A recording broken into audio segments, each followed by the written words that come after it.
Hello guys, good evening. Oh, pick up pa to. Hello guys, dito po tayo ngayon sa McDonald's Provincial. Harap ng Provincial Hospital po. Pick up po tayo dito sa McDonald's habang prepare pa yung pagkain.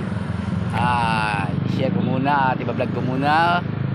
Guys, yung pinakabagong Starbucks coffee dito sa Dumaguete. Dito po sa Starbucks sa harap ng McDonald's po at saka sa harap ng Negros Provincial Hospital. Nandito po, papakita ko po sa inyo. Ayan po. Wow.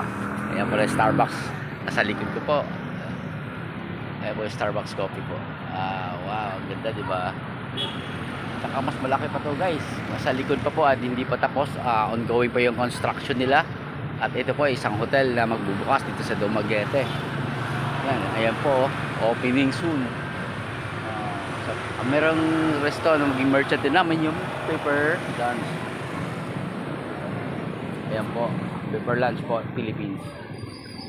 Beef pepper rice. Ayan po. So watch out guys, pagbukas ng soft opening nila. Ayan lang po guys, at salamat, good evening, magandang gabi sa inyo, mag-grab.